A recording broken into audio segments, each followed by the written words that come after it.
हम दिन भर में न जाने कितने ही शब्द इस्तेमाल करते हैं, पर क्या हम कभी रुककर सोचते हैं कि ये शब्द आए कहाँ से?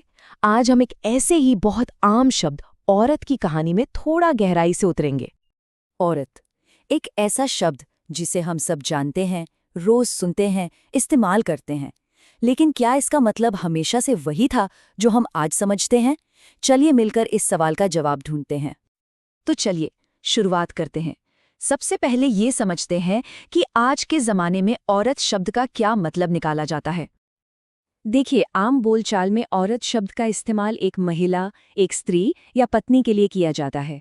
ये इसका सबसे जाना पहचाना मतलब है। लेकिन जैसा कि हम आगे देखेंगे, ये तो कहानी का सिर्फ एक हिस्सा है।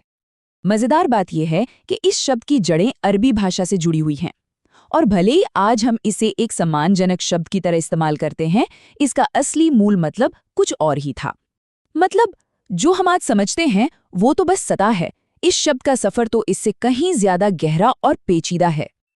हर शब्द का कोई ना कोई मूल स्रोत तो होता ही है ना? और औरत शब्द के मामले में बस यहीं से इसकी कहानी एक बहुत ही चौंकाने वाला मोड़ ले लेती है। तो चलिए अब थोड़ा समय में पीछे चलते हैं और इस शब्द की असली जड़ों तक पहुंचने की कोशिश करते हैं। पता लगाते हैं कि आखिर ये आया कहाँ से।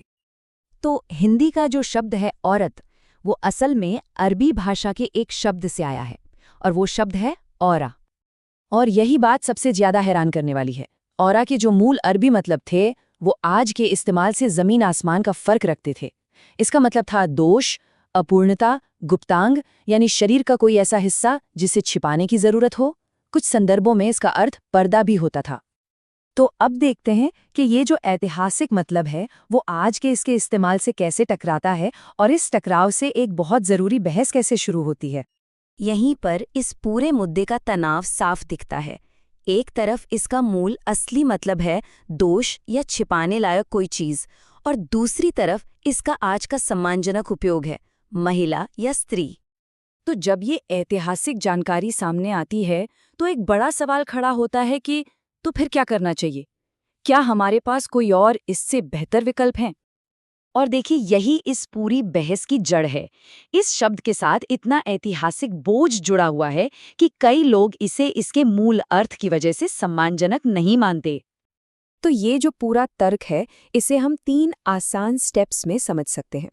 पहली चिंता कि इसका मूल अरबी मतलब किसी दोष या छिपाने वाली चीज की ओर इशारा करता है। दूसरा प्रस्ताव, तो वहीं ऐसे शब्दों का इस्तेमाल किया जाए जिनमें ये वाला ऐतिहासिक संदर्भ न हो। और तीसरा, तो फिर विकल्प क्या है? अक्सर महिला और स्त्री जैसे शब्दों का सुझाव दिया जाता है। तो ये पूरा विश्लेषण हमें एक बहुत बड़े और गहरे सवाल पर लाकर छोड़ देता है कि शब्दों का अर्थ वो होता है जो हम आज उन्हें देते हैं, या फिर उनका इतिहास हमेशा उनके साथ जुड़ा रहता है। ये एक ऐसा सवाल है जो भाषा, संस्कृति और सम्मान के बारे में हमारी समझ को सीधी चुनौती देता है।